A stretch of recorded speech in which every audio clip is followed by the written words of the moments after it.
Hey guys, Raymond here from the Beginner Photography Podcast, and hands down, my favorite color is blue. What's yours? All right, let's get into today's interview. Welcome to the Beginner Photography Podcast with Raymond Hatfield, the podcast dedicated to helping you grow your photography skills. Raymond interviews the world's top photographers in their field to ask questions that will get you taking better photos today. Now, with you as always, husband, father, home brewer, LA Dodger fan, and Indianapolis wedding photographer, Raymond Hatfield. Welcome back. I am Raymond. I am your friend. I am your host of the Beginner Photography Podcast, and I'm so excited that you're here today. Today's episode is one that is just jam-packed full of amazing tips from today's guest. So I'm actually gonna just keep this intro short on my part, so that you can, so that we can just get on into the great learning.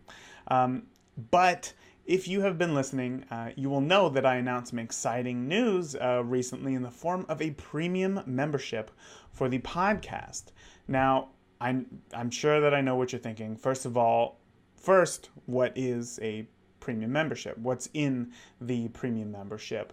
And the answer is more advanced questions. Okay, so what I'm doing is I'm simply asking my guests the questions that will help those of you who wouldn't call yourself a beginner, but you wouldn't say that you're advanced, right?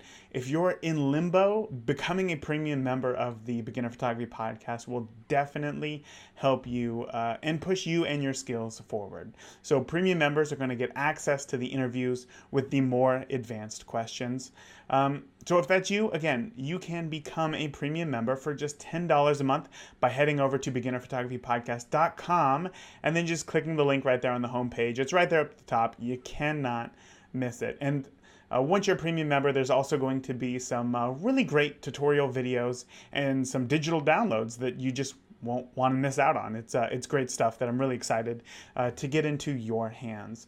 So this change is going to happen next week. Okay, so this is the last full episode of the podcast, and what I did was I asked questions that are more advanced today, right? Because I thought if you're listening to this and you're kind of on the fence, if you think that today's questions resonate with you, you will enjoy the premium membership of the podcast.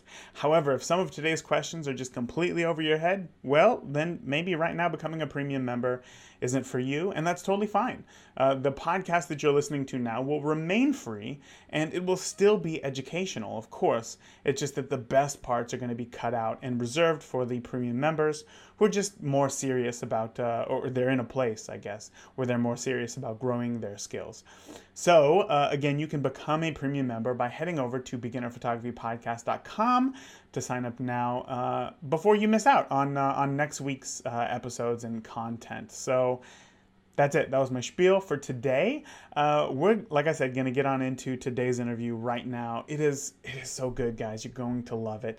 In fact, you probably know today's guest because she hosts her own podcast, the So You Want to Be a Photographer podcast, which I think is just such a ingenious name, right? It's like, oh, it clearly states just in the name exactly what it is, that who the podcast is for and what she's going to be talking about. You can tell that there's just some great tips that she's going to share from her experience. So you're going to hear in this interview that not only does she share a ton of great information, but she's just an amazing person, and I'm really, really glad that we had this chat, and I know that you will love it too. So without any further ado, we're going to go ahead and get on into today's interview right now with Gina Milicia.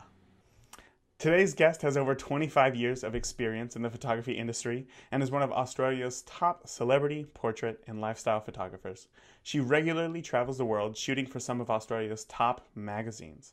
She's also the co-host of the very popular So You Want to Be a Photographer podcast, which was actually one of the inspirations for me to start the Beginner Photography Podcast. So today I'm incredibly excited to talk to Gina Milicia. Gina, thank you so much for coming on the podcast today. Thanks for having me, Raymond. It's great to be here. Of course. I mentioned there in the intro that the So You Want to Be a Photographer podcast was definitely one of the inspirations for me to start this podcast. And it's been around for a long time. Can you kind of talk about how you got started and how long it's been going on for? Well, that's so cool to hear. Thank you.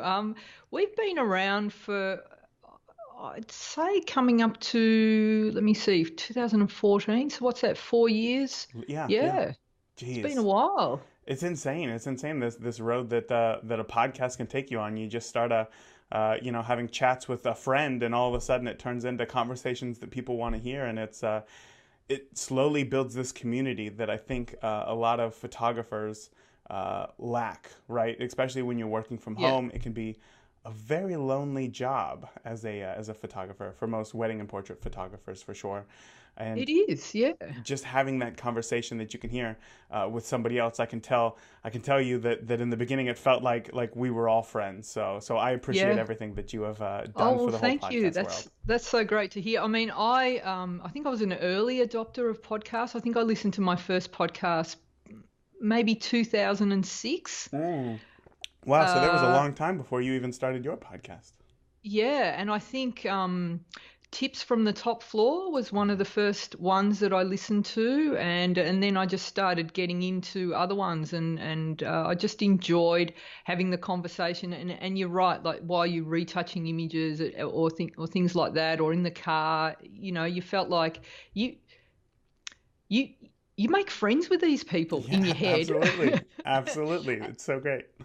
And it's really nice, and it's fantastic that there is this great podcast community of photographers now, and I do feel like we're all friends, and yeah, I think it's great. It's an exciting time. It's fun for sure. It's fun for sure. So also in the introduction, you're this anomaly where I really didn't have to write anything because when I went to go write out an introduction for you, I did my research and then I realized nobody has a better introduction for their show than Gina herself. So there's nothing that I could have wrote better about you than your own introduction for the show. So I appreciate for you already having that ready for me, and that worked out great because really your experience is. There's really not much more than I can say for sure. But before we get into your experience in working in photography for so long, I want you to take me back to the beginning, and I want you to tell me how you even got your start in photography in the first place. Well, I always wish when I'm asked this question that I had that romantic answer that you hear often, and I'm a bit jealous when you hear, oh yeah, my father and mother were artists, my grandparents were artists. I used to sit on their knee and watch them take photos and all of that, but it's not the case. So I always loved art. I was always an artist as a child, drawing, and in my later years in high school, I discovered a real love for ceramics and sculpture. Mm. And I always thought, hey, I want to make a career of an artist. But whenever I would talk about this with family and teachers, everyone said, you can't be an artist. You can't make a career as an artist because you end up starving in a garret. I didn't know what a garret was, had to look that up. I was just going to ask you the same question. It's a little attic, Okay. Um, so that everyone said you need to have backup, you need to have backup. So what I thought is, okay, when it came to choosing a university course, I thought, all right, what I'll do is maybe I'll become an art teacher, and that way I can still do my art, but I'll have something as backup. And I even doubled up. I got even more paranoid, and I'm like, wait a minute, why don't I do a degree and become an art teacher, and why don't I double that? And I actually enrolled in an accounting degree as well. Oh no.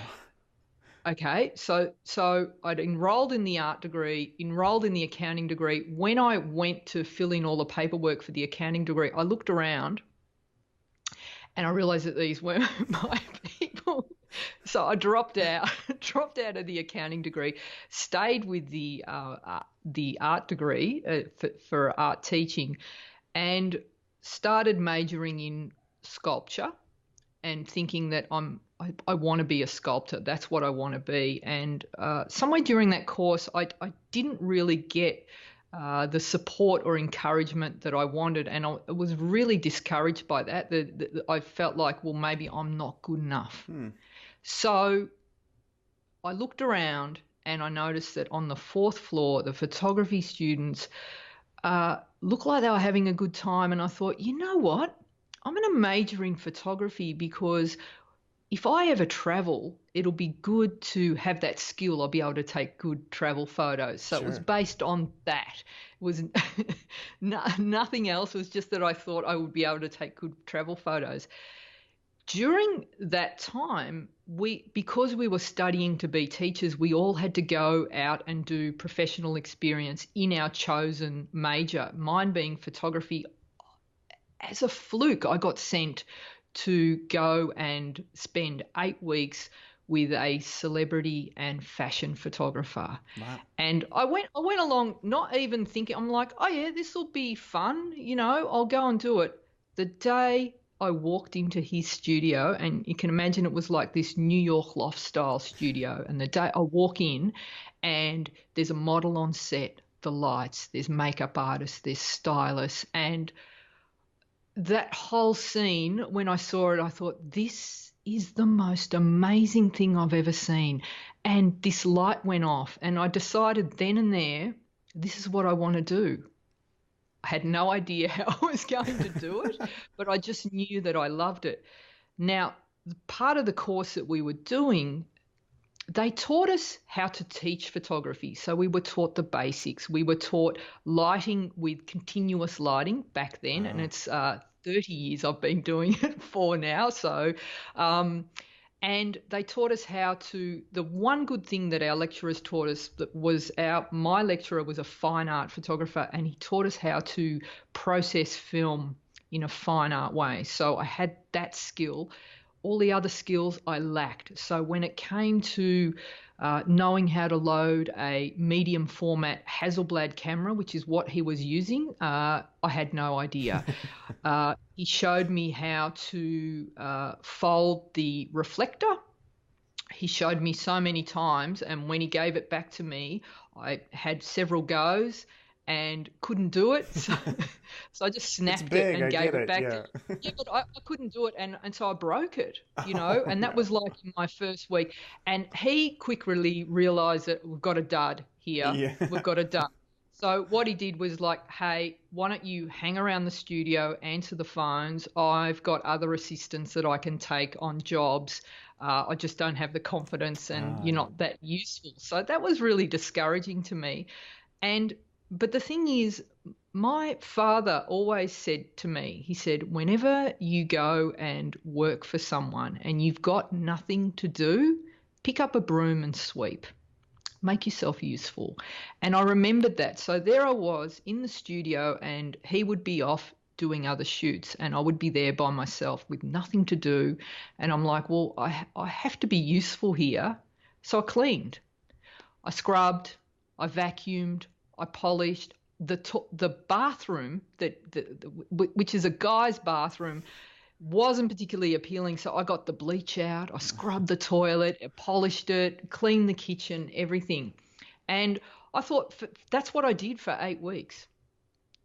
The other thing I did was I did process his film for him as well. When it came time to leave, I was ready to say goodbye. I was hoping for a pass. And he said to me, I noticed what you did.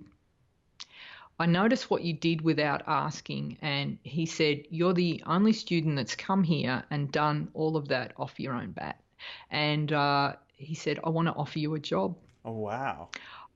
Offer you a job as my assistant. And I'm like, what, really? And I was shocked, and I'm like, yeah, I'd love to. And he's like, I really like how you process film, and I really like how you run my studio and keep it clean. And so he offered me a job, and so I was an assistant, and he did train me up. And I got the thing that was most instructive for me is I spent a couple of years watching him work, and he was a master at connecting with people, at making them feel like they were the only person in the world. And so it was just the watching, that's where the learning came for me. And, from there I started shooting models and actors' headshots. And then it was like a gradual process of I went and worked in a lab after that, processing black and white film. And there was another education there because in that lab, processing film, and mind you, I'll just tell you, because everyone is obsessed with it's the gear, it's the folio. Of course. All of that is important, but it's also the relationships you make are really important. And so I went for this job interview working in a lab, and they asked me to do a printing test. So this is back in film days, and they asked me to print several different styles, some high contrast images, landscape images, hand print it, and that was the test. And I thought I got the job because I was so unreal at my printing, right? And it was later down the track, maybe a few weeks in, that I said to the guys in the darkroom, I said, so was my printing good enough to get me in? Is that why I got the job? They're like, no, you didn't get the job because your printing was terrible. I'm like, how did I get the job? They're like, well, when you're in the darkroom waiting for your prints to come out of the dryer, you cracked so many jokes and you made us laugh that we thought, hey, she'd be fun to have around and we can train her up. So it's I got my break in the photography industry, A, by cleaning a toilet and B, by cracking a few jokes, and you learn the rest along the way. That's funny because obviously, as you mentioned there in the beginning, just working with the tools that a photographer gave you, and it just wasn't working out too well. Just using your own personality and your own experiences as a human being to get where you wanna go. That's great. I'm wondering though, when you first started with that first photographer, and he handed you the camera, what was the hardest part about photography technically for you to learn? All of it. All All of it. All of it. Okay, because it's like, I have no understanding of Greek. I don't have a Greek background. People may as well be speaking Greek. And I remember when the lecturer first started teaching us photography at university, he spoke in f-stops and shutter speed and the exposure triangle and photography was always taught in a very scientific way. Yeah. And there are students who just can't process information in that way. And that's why when I started writing books, I'm like, I'm going to teach this in a creative way and still teach all the basics of photography, but there is a way to explain things that aren't going to bamboozle you. So I think all of that was the hardest part for me, understanding the formulas of photography and the relationship between, how everything worked. But watching and I learnt very quickly that, yes, that's important and you need to nail that. But beyond that, I think for me, 90% of a successful shoot is your connection with the person that you're photographing. Now that makes sense. I can totally relate to that. I think that there's a lot of people though who maybe they don't work with too many people. So before we move on to working with people, was there any moment where you had this like, oh, okay, I understand how this is working now. This is all starting together. Was there anything that you were taught that gave you that aha moment? I think for me it was learning the technical side, but then in the learning, having it explained to you, it's the physical act of doing it that everything starts to click into place. So when if you don't have an understanding of how, say, shutter speed works, actually going and trying to photograph a moving object and getting it to freeze, it's in the doing that you see, oh, I see. So when I've got a slower shutter speed, everything's blurry. But if I speed up my shutter speed, I can get it sharp. So it was in the doing. That's how I started to, for me, that's how I was learning the craft of photography, in the doing. That makes sense. I often tell people that it doesn't matter how much you educate yourself, how many books you read, how many YouTube tutorials you watch, how many podcasts you listen to. If you don't actually pick up your camera afterwards and do something about it, it's kind of all for nothing. Exactly. So in your intro, I mentioned that you travel around the world, that you work with a lot of people. uh, uh, and it sounds all great. It sounds wonderful, flying, jet setting, going to all these new locations. And I've seen some of your behind the scenes videos, and it just looks like so much fun, and it looks like you're having a great time. Are there any misconceptions that you think most people have when they find out, or most misconceptions that people have about being a traveling portrait photographer? Well, I think people imagine it as being very glamorous and kind of an easy job. And even my own family still to this day think I don't do anything. Oh, geez.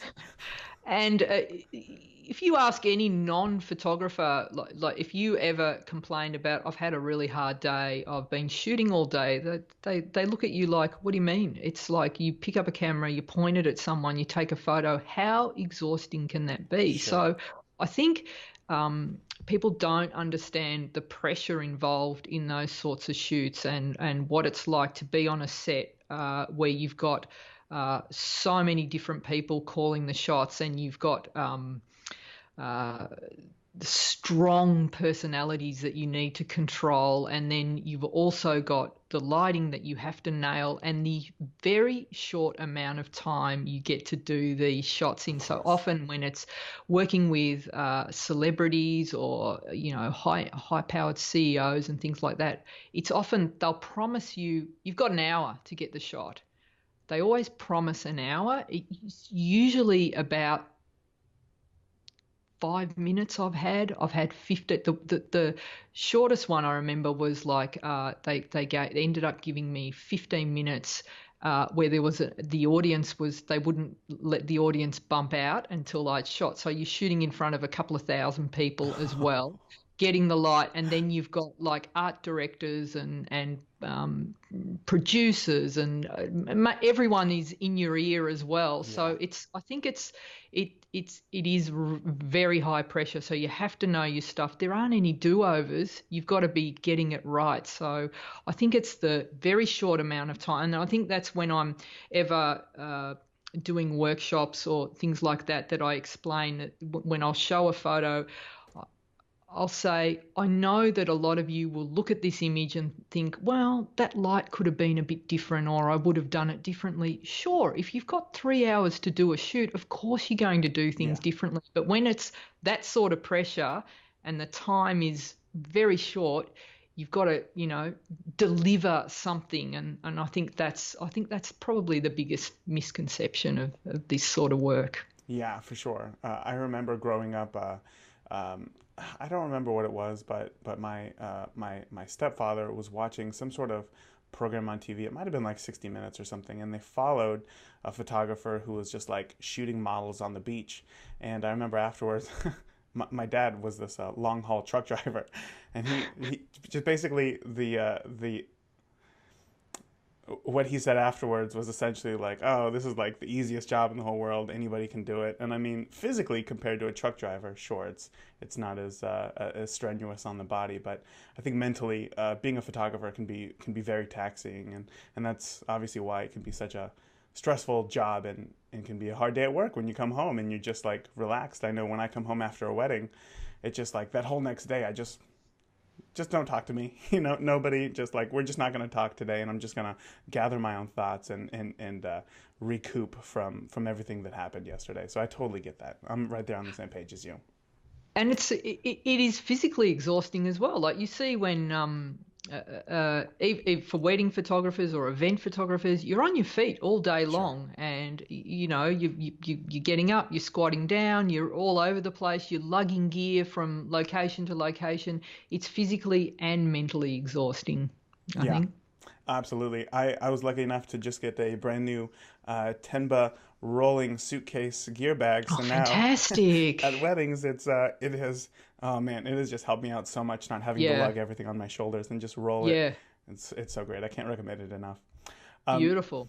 I want to know though, obviously, when you get booked for these big gigs and you have to go somewhere, in terms of the concept of a shoot, how can you walk me through that? Like, are you typically given some sort of idea for how the shoot goes, and then what are the steps that you take to prepare for delivering the final image?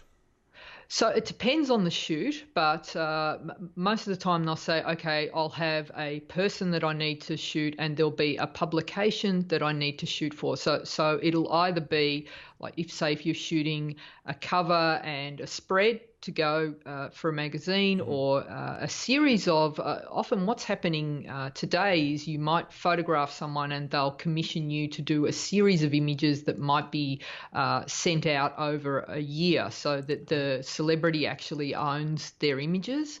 And so you'll get a brief and you'll so I will think about how I want to photograph that person, and so I'll do my research.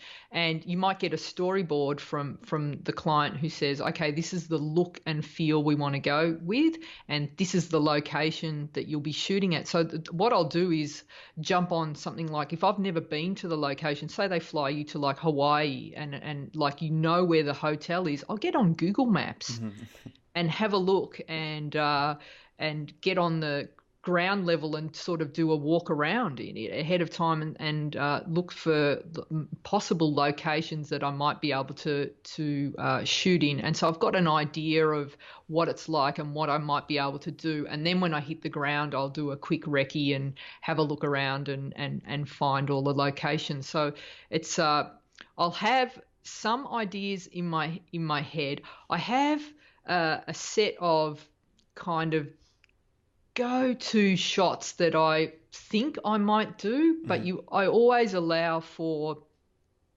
plan B. So what happens if you do stuff enough times over and over and over again, when you get to a shoot, you get into a flow, and it's almost like you're not even thinking, it just happens. Right. So I might be planning, okay, I'll use this location, this is the kind of lighting I'm going to do, and I always make sure that I'm lighting in a way that we can move quickly and get as many shots as possible and as many variations.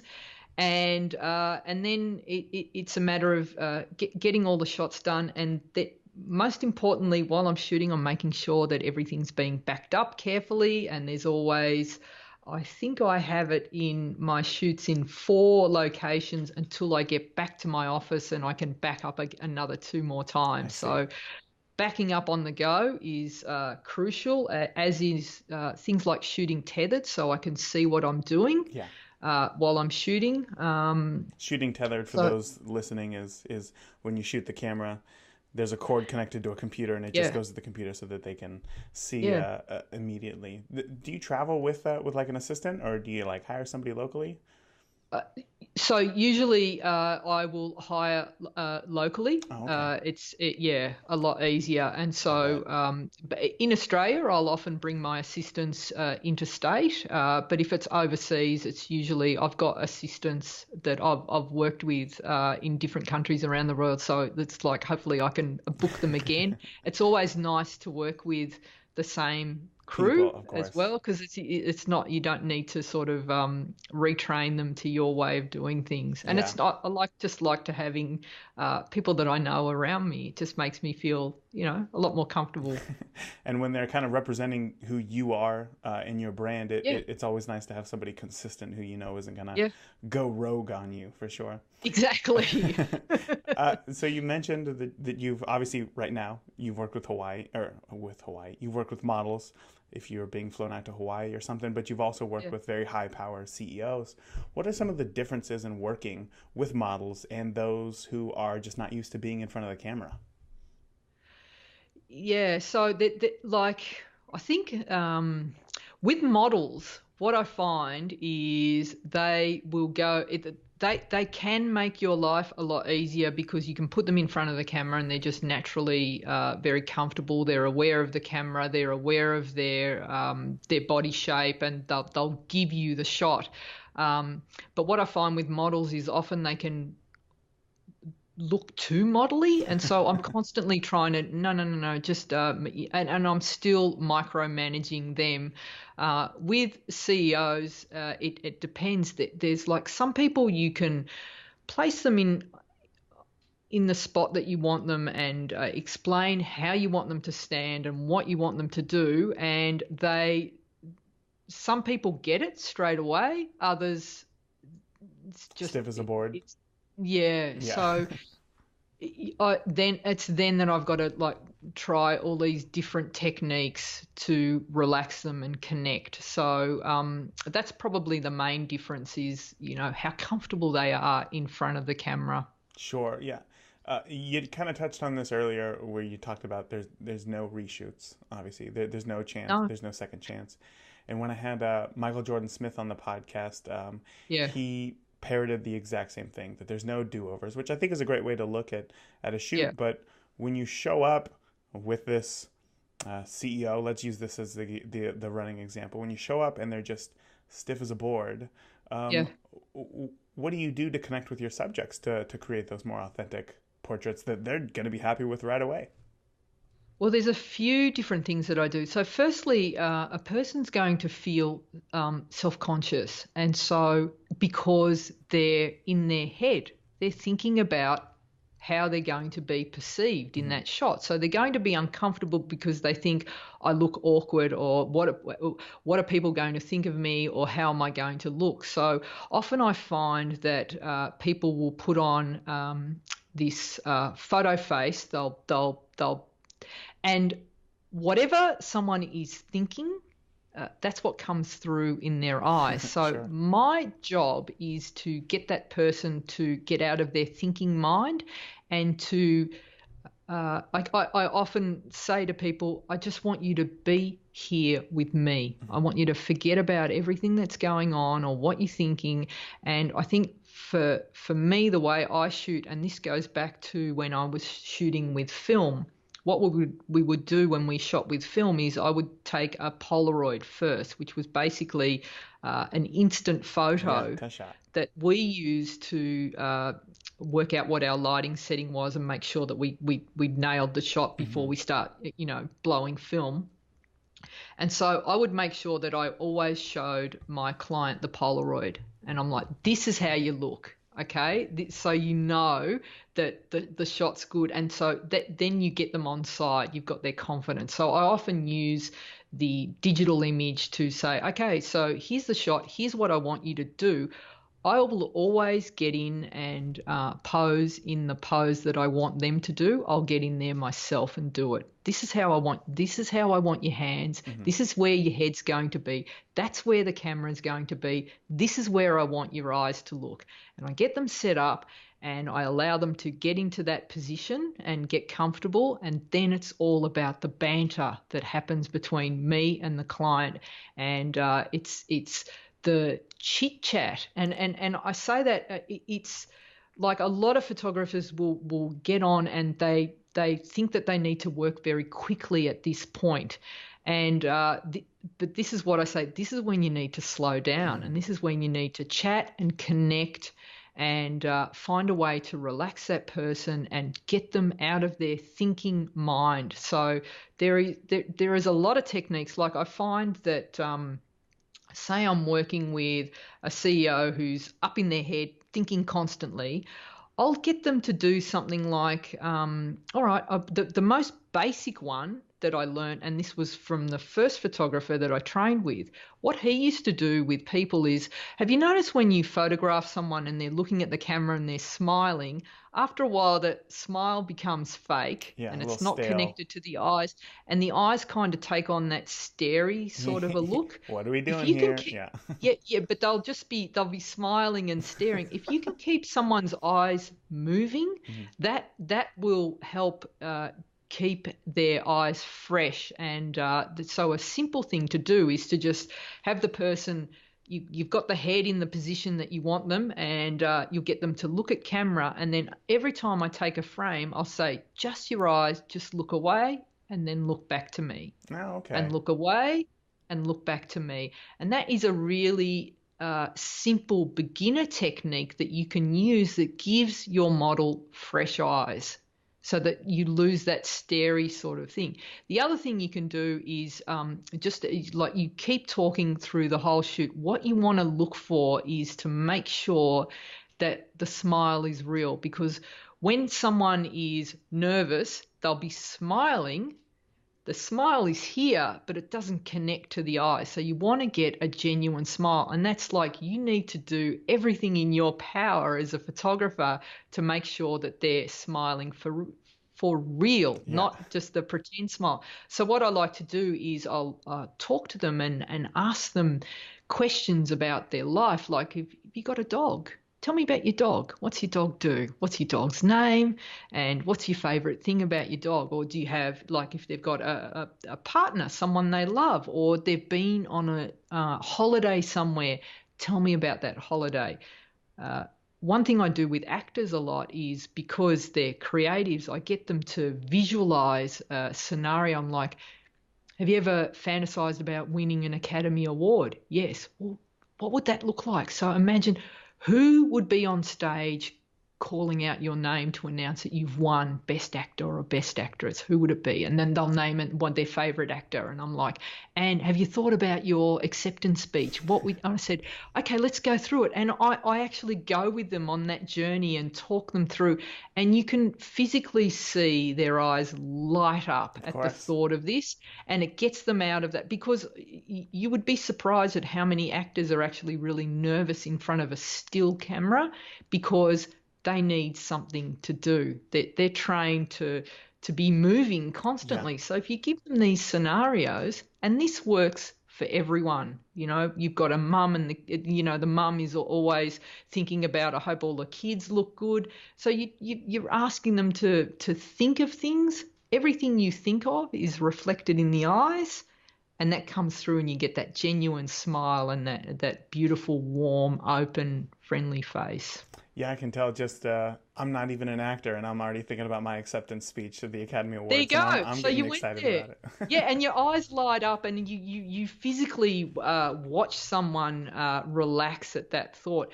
And I think the other thing, as photographers, that we can do for people that we're photographing is that if someone is in front of your camera and they tell you that they're nervous, don't ever write that off as something, oh, don't be silly. That's ridiculous, I always say, yeah, me too. I hate being photographed. So I'm going to share something. I'm going to be vulnerable with you as well. Yeah, I hate it as well. I feel really uncomfortable, and then they feel like, oh, well, I'm not being silly. And then you've got them on side, and you can talk about, like, what is it that you don't like about being photographed, and they might tell you a story about, well, once I was photographed and this happened, or I didn't like how my nose looked, and things like that. And you just connect on a human level, and and say it's okay to feel vulnerable at this point. Yeah, that's a really interesting trick, and I'm gonna have to try that next time, because I've always done that. I've just written it off, and not in the sense of like, oh, don't be silly, but more of the like, don't worry, like, this will be fun, like, just get over it type feeling. But I think you're right, letting them know that I hate being in front of the camera as well. I don't think anybody's comfortable in front of the camera.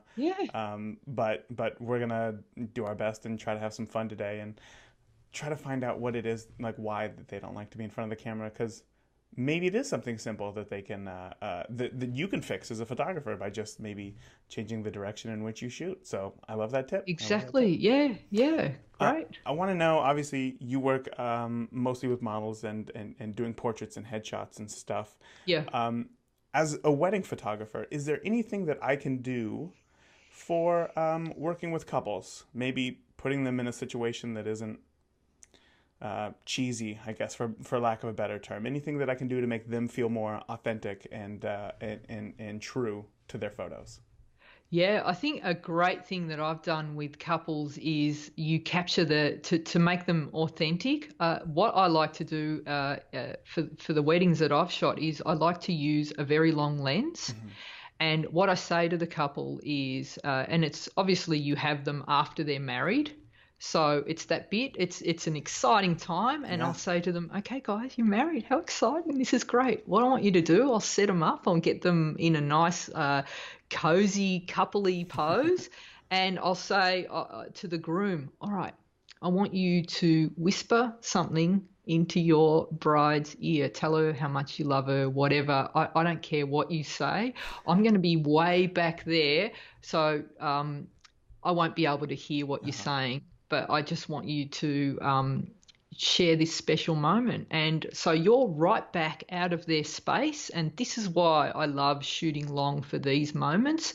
And you might shoot through through some doors, so it sort of feels a little bit more intimate, and you'll have the couple set up and he will be whispering stuff into her ear, and so the groom is side on, the bride's front on, and you focus on her expression, and he's telling her beautiful things. Of course she's going to light up, and that's authentic and that's real. And so I always give them lots of direction like that to create those authentic moments. That's great. That's Give great. them authentic moments. Yeah. I'm sure right after, well, I know right after the ceremony, it's always, there's that like adrenaline is going, and then now we have to go be alone with this photographer and take photos. So sometimes that can kind of take it away, and that puts the spotlight back on them and lets them have their moment back. I love that tip. I love that tip for sure. This is slightly unrelated to today's topic, but I know that you have experience with this, which is why I wanted to ask. Recently, in the Beginner Photography Podcast Facebook group, there was a question about from a new photographer. She's great. She loves to photograph beer. So what she does is she goes to so many different breweries and she just like photographs beer, posts it on Instagram.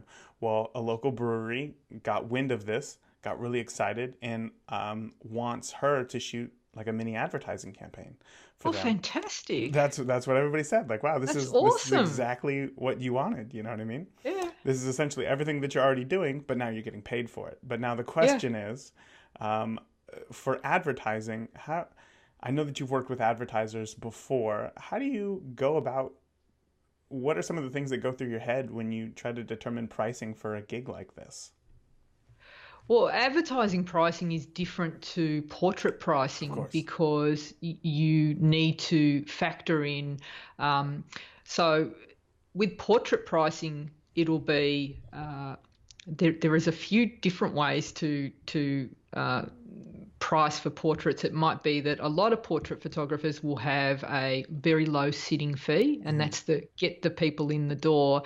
And then what you get for that sitting fee is the sitting fee. You'll get the proofs. You get to see the images, but you don't. The client doesn't get anything else from that. And then you bring the clients back and you show them the images, and basically you're selling them each shot. So that's how portrait photographers make their money. So it's in the hope that they've taken lots of shots and that the client will love them all and buy, lots of different images. And I think that's probably how you price your weddings, right? No.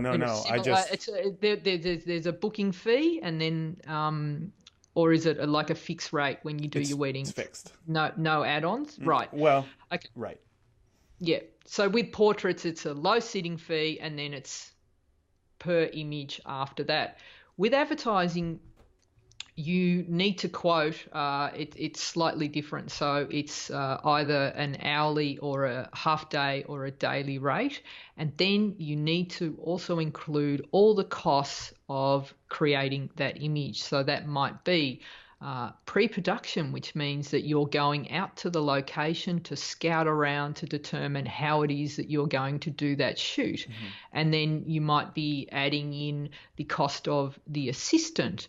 There might be additional lights that need to be hired for that particular shoot. So there'll be lighting hire. There might be props as well that you need to find or hire. So there might be those costs as well. And the other costs will be like if there's models involved, are you hiring the models? Then there's the actual physical files that you'll be shooting. So you'll be charging per shot for the files. And then there's post-production that happens. And so you're taking those images and how much retouching is going to happen.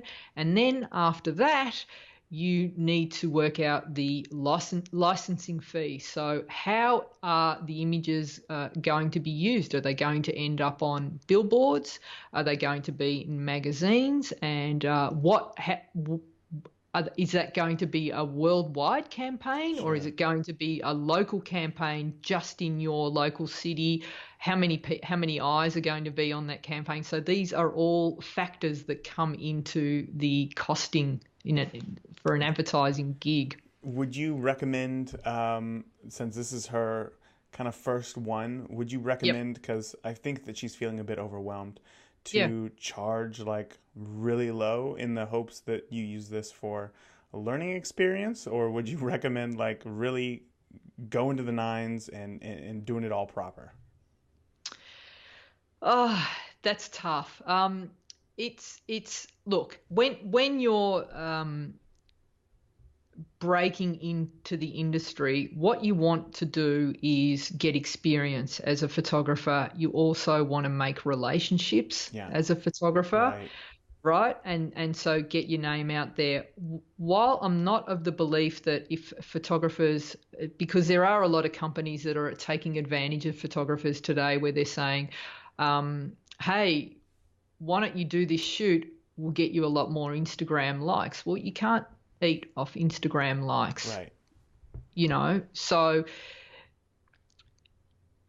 I think you need to price as to your experience. So if it is like this, she's coming from a position where she's never done this before and like this is her first time, you don't need to charge like a photographer that's been doing it for 10 years. Of course. I'll tell you, in my very, very early years as a photographer starting out, I was taking my portfolio to a television network to see if they would give me some work. And when I was in the elevator going up to see the publicist there was another photographer in the elevator, and we got into a conversation. He said, like, what are you doing? And I said, oh, I'm going to see this publicist and da da da.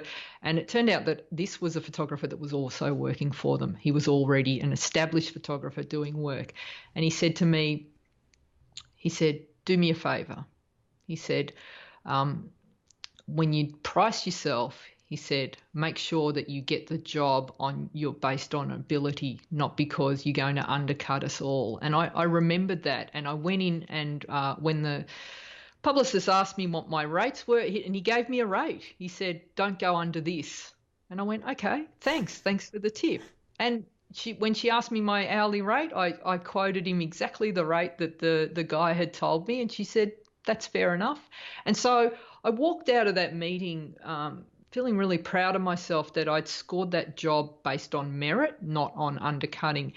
The danger of coming in too cheap is you're then known as the cheap photographer. Right. And it's very hard to go anywhere, But if you do the work and are known for your point of difference, like you might be on set and like with this girl with the beer company, obviously they've recognised that she has a great eye because they love what she's doing, okay? So you've got to back yourself that is already your point of difference, and then you just outwork everyone else and make sure that when you're on set, you're easy to get on with. Really important, Of course. and that you deliver the job, So it might be that yes, she's going to come in a little bit lower than, say, someone who's been working in advertising for 20 years, but don't sell yourself short. Don't come in too low.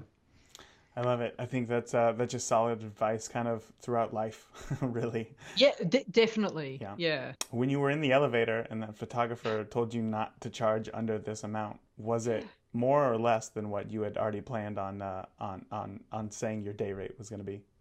It was a little bit more. So Oh, good.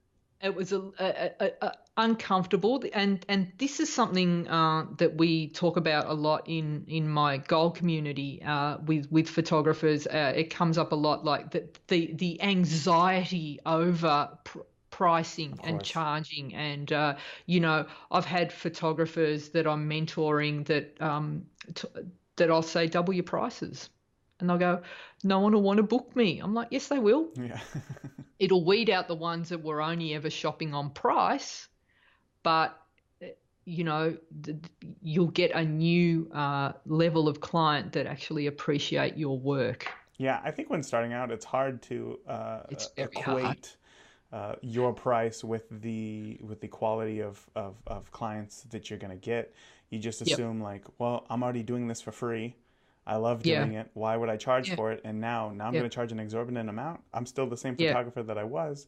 I see Yeah. that it's that hard mental barrier to get over, but like you said, it can really, I mean, it can change everything, change who you're Yeah. working with, and Yeah. just let Yeah. you live a lifestyle that you're happy with. So who doesn't want that?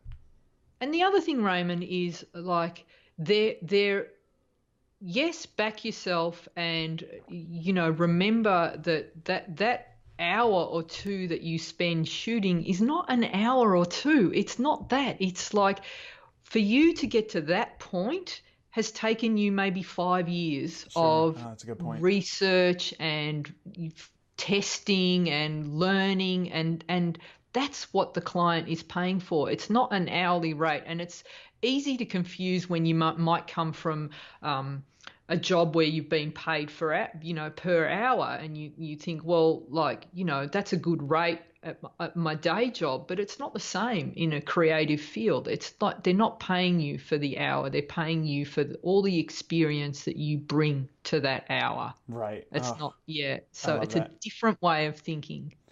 Uh, this kind of that reminded me actually of your story about uh, going to Hawaii and photographing a Amali. You said that you have some like go-to poses that you go into Yeah, just to make sure that you get everything, and that comes with the experience, obviously, which we were yeah. just talking about right there. Uh, can you share some of those like go-to must-have poses that just pretty much can make almost anybody look good? Yeah. So what I find is if you're photographing someone, it doesn't matter who they are, whether they're, a model who's worked forever and a day or it's their first photo shoot. People like to feel supported Of when course. they're being photographed. So what I do for the first shot, male or female, is I'll get them to lean against a wall. And it's a simple act of getting someone to lean against the wall. They've got something, it's like they Physically feel supporting. supported. If you, because there's nothing more uncomfortable. And just to go off on a tangent here, I think that every photographer, whether you've been doing it for 5 minutes or 5 years, what you need to do is go and be photographed by another professional photographer so that you know what it feels like to be photographed and because if you're only ever photographing people, you your idea of what that is like is a lot different to actually being in front of the camera and Sure. feeling how vulnerable you feel when you're in front of a camera and all of those emotions that you go through. You go, oh, I understand now. And then you have empathy for your model. And when you do, I think it makes you a better photographer. So it's, I think that idea of giving them something to feel supported, leaning up Literally. against a wall, that is a great way to start because the mistake that a lot of new photographers make is the first thing they'll do is they'll ask someone to, okay, just stand in front of the camera. Yeah. And like you're standing there on your own, people don't know what to do with their hands, they don't know what to do with their feet, they don't know where to put their head, they don't know how to look, or they'll do these, awkward poses that they've seen everyone else do. And so that simple one, lean up against a wall or sit them down in a chair, is a great way to start the shoot, and then I'll flow from there. So another one that I love and it works for everyone because it's very flattering is to give them something to lean on. So it might be a bench that they can cross their arms in front of and that lean forward, and it's just that act of leaning forward and head down. So already it's squaring up the jaw. It Yeah. makes them feel confident. They feel supported. Again, they've got something to lean on, and they can't move around as much. So for you as the photographer, it makes it easier for you to focus on their eyes and things like that because they don't have too many places to go. Right. Whereas where they're standing, they can be all over the place. So they're two that are really good starting points. And then from there, you can build on those. I think one thing that's also really important is to, as a photographer, if portrait photography is something that you really want to get into, then practice posing so that you know how to do it. Because if you know how to pose and you know how to make your own body look good and pose confidently, then when you're showing your model, and I think it's really important to show your model rather than tell. Of course. And they see you in that pose looking comfortable and relaxed, that's another way you're connecting with them. It's like, look, I'm doing it. And they go, oh, well, you look okay doing that. And then it's easier for them to do it as well. So when you mean practice posing, you mean practice posing yourself. Yeah. I love it. Oh, that's such a great in your tip. spare time. And it's like there's no excuse these days. We've all got smartphones. Set up photograph yourself. Yeah. On that, though, I also believe that I think I see a lot of photographers that when say if the model is coming to a particular location and they're also lighting the shot, they're doing it with the model there. And I don't think that's a good idea. I think you should always have a stand-in, and a great tip that I tell all my students to do is, like, you can't always have an assistant. That's an extra expense. Although if you're part of a photography group, I think a really good thing that if you've got photographers in your area, that you swap assisting gigs, so you help each other. It's like, I'll assist you on your job if you come and assist me on my job, so you can learn from each other and help each other. If you can't, and you can't always have an assistant, but you need something to help you set the shot up, get yourself a styrofoam head. Like, you can get them from craft shops. Yeah. Okay. So they're full size styrofoam heads. You can actually put that onto a light stand. Okay. And I've got one. His name's Wayne. Okay. And you take him to the location and you set him up and you test your lights. So even if you're shooting daylight, you've got an idea, well, okay, this is where Wayne's going to be. I'm going to set him up there. I've got the light behind. That's right. And you can do a test shot. And then you go into the shoot with so much more confidence that you know you've got the shot. And you can also use this at home if you're just practicing with different lighting. So you've got a window that you think, oh, I wonder what the light's like here. Well, let's bring Wayne in, set him up, see how it works. And so you can practice your lighting if you don't always have people to work with. I've got one. There's one out the back that now he's set up. Wayne, I was using him yesterday because I was doing a new lighting style. I said, I'll just bust out Wayne and test it out. Oh, so I still do it. Great. This is so great. Yeah. I don't know why I never thought of that. But that's such a practical tip that anybody can do. Anybody can go to a craft store and pick that up. $5. And the other tip that I would have is that when you do that they're white. I would paint it mid-grey. I was just going to ask that same question. Yeah. Yeah, because obviously no one has like a bright white skin tone. A bleached white face. Yeah. But yeah, it is. So paint it a mid-grey, and then that's like an average skin tone, but it's a start. So yeah. Oh man. I might have to stop by my local craft store after this and practice that, because it's just smart, just such a smart, simple tip. I love it. And it's so like, why did I think of that? That's so great. But I'm sure my kids would. Yeah, I don't. Oh man. So I'll have to come up with a name. You can get ones with hair as well. Like, you can get really? high-end ones. You can get them. They're just like mannequins, styrofoam heads. But you can get next level ones where they've got hair. So some of my students have got female ones, some have got male ones, and they've all named them. Like, you know. It's the name that just throws me off every time, and I'm not sure why. But it's but whatever works. Whatever works. That's hilarious. I'm sure my wife would love me running around the house. Where's Sarah? Babe, do you know where Sarah is? You want to see Jenny? Yeah, exactly. But who are all these women? Why are they in this house? It's hilarious. I want to know, you've had years of experience. You've been shooting for a very long time. I want to know if you've ever had an embarrassing moment on set that you can share today. Of course. You know, and I've shared this on another podcast, but I'll share it with the listeners. So Most of my embarrassing moments happened pre-digital, so during film where it was a lot harder to check. But and it's embarrassing, but also like just devastating that I shot a wedding. Oh. And I had a Mets flash. So do you remember those? Oh, So giant. they were like an external flash, and they were like a big unit. Yes. Okay, and it's film that I'm shooting, and it was a wedding, and it rained.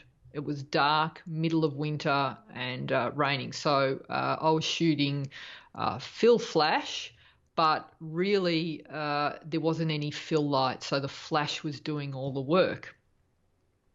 So obviously I don't no idea if I'm getting it right. I'm just assuming the flash is going off. Okay. You gotta hope. Looked like everything was working. Mm-hmm. 10 rolls, I think, 15 rolls of film. Oh no. They go off and all day the bridegroom, the family going, "Oh, Gina, you're unreal. We think you're great. We can't wait to see the photos." And I'm high-fiving everyone, and it's like, yeah, they'll be so good. Strut out of there. It's the Monday. The films have gone in. Assistant calls from the lab. There's a problem. I'm like, "What do you mean?" He's like, "The films are all black." I'm like, ha ha ha ha. That's not funny. No, there's nothing on the films. Oh no. The Mets flash was firing, but it had blown a tube. And what happens is they still emit a flash, but Nowhere near it's as powerful. nothing. So there was one frame where I took them outside. They were under an umbrella. There was enough fill light to get an image. Everything else, nothing. I had to ring the couple. Yeah. You go into the fetal position in the corner and cry. Yeah. Right. Oh. But then the couple are like, "Well, can't wait." They ring me and can't wait to see the photos. Can't wait to see the photos. And I'm like, "Guys, I'm so sorry.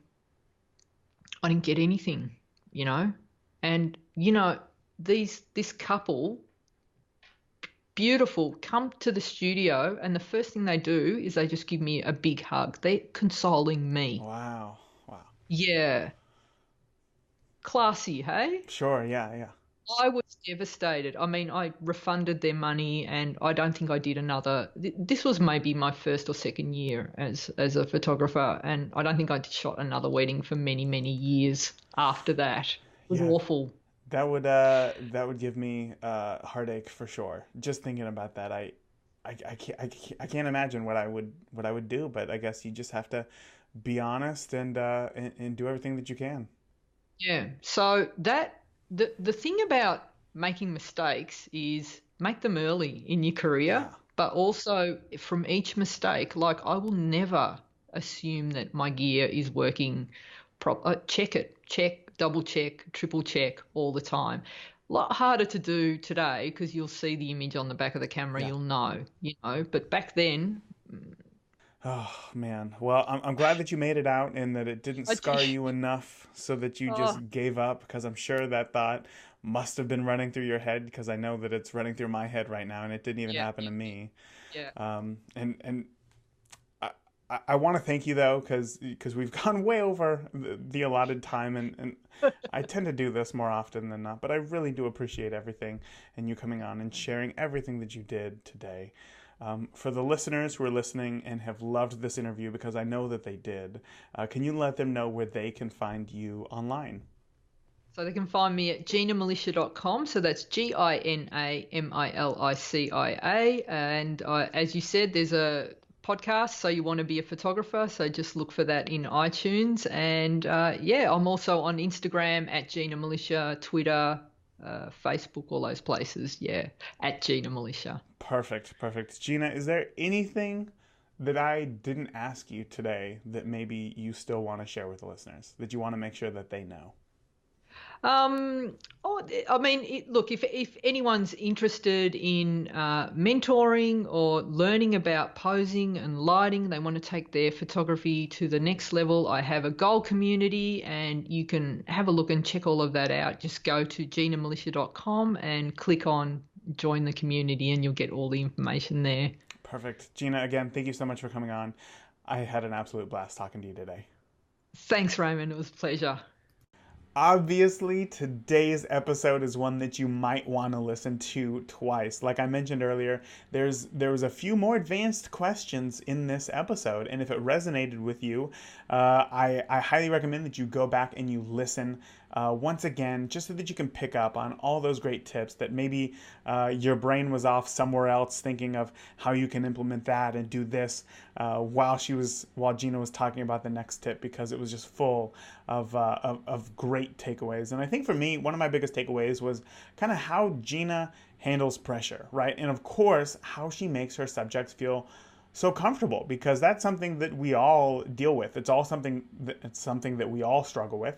And she can just get them to react naturally instead of looking awkward, because I think the moment matters most, right? So if you can make that situation important, then obviously it will show through in your model. So guys, that is it for today. Gina, if you're listening right now, thank you so much for coming on the podcast. You truly blew away all of my expectations. I know that you have so much experience and you have obviously your amazing podcast yourself, but coming on here and sharing everything that you did, I can't thank you enough. So again, Gina, thank you, and we'll definitely have to get you back on the podcast sometime here in the future. So that's it. Remember, if you haven't already, go ahead and join the premium membership for the podcast by signing up today before you miss out on all the extra questions that will be in next week's episode, which is with, actually, I'm not even going to get into it, but just know that it's all about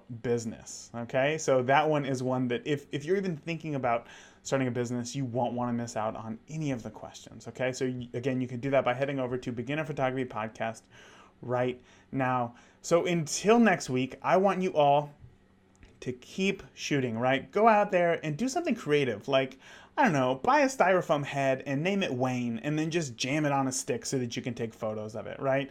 Who knows? Maybe you can come up with something cool. Or if you do that, please, please, please take a photo, upload it to Instagram, tag me in it, and I would love to see it. Let me know what you name this thing. But most of all, I want you all to stay safe, because I love you all. All right, that's it. Until next week, I will see you then. If you enjoyed today's podcast, please leave us a review in iTunes or your favorite podcast player. And continue the conversation with Raymond and other listeners of the podcast by joining the Beginner Photography Podcast Facebook group today. Thank you. We'll see you again next week.